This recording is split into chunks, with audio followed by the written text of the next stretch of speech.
Hi everyone, welcome to this episode of Take Charge Now.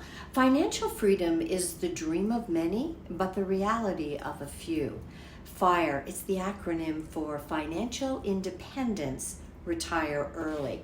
This is not a new concept. It has been popularized in the financial planning space, but there are definitely elements I do like about it. So let's try to break some of them down. The first step is, and you've heard me say it so often, the sooner you're debt-free, the closer you are to financial freedom. And yes, that does include your mortgage. And I get it. A mortgage is a normal part of a financial plan and lifestyle for many of us. High interest debt is not. Simply put, not having high interest debt allows you to redirect more of your money to savings as well as investing. Step 2. Okay, I'm going to say this as politely as I can, but I do think we all need an FU account. Not what you're thinking, a forget you account. In other words, having enough money so that you'll never ever feel pushed around and you'll always have the ability to say, forget you, if you find yourself in an intolerable, mean, rude, or unreasonable situation. You're living life by your terms when you have an emergency plan. It could also mean that you don't ever have to think about money when you spend it. It is very liberating to be able to purchase something just because you want it. Now, this isn't just about the money, it's also about empowerment.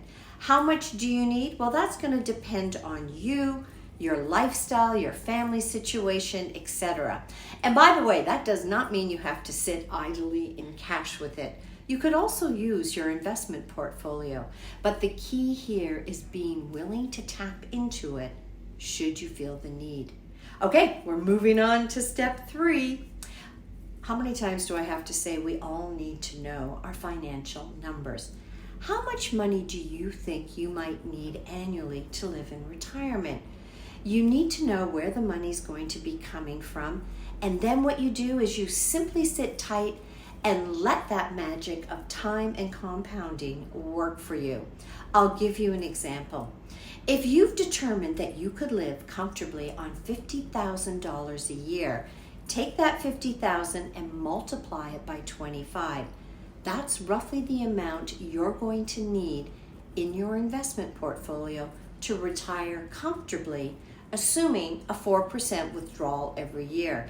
In this case, the amount you need saved, $1,250,000. Now you can play around with these numbers. Use a compound interest calculator to see how long it's going to take for you to figure out your financial independence retirement number. Now, here's a bit of a breakdown of the example I just provided. So, to generate $50,000 a year, you might need, if you never contributed more, an initial investment of $200,000. If you get 8% return and you leave it alone for 25 years, you'll have roughly saved just about $1,300,000. But play around with the numbers. They're your numbers. And step 4, semi-retirement. That means you can work less, play more, and enjoy your lifestyle. You can withdraw less from your savings, allowing time and compounding to continue to work for you, and you can add to your savings to boost your lifestyle, should you want it.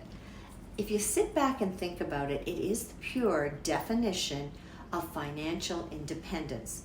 The retiring part, well, that part of the equation is personal, and it isn't always driven by the money.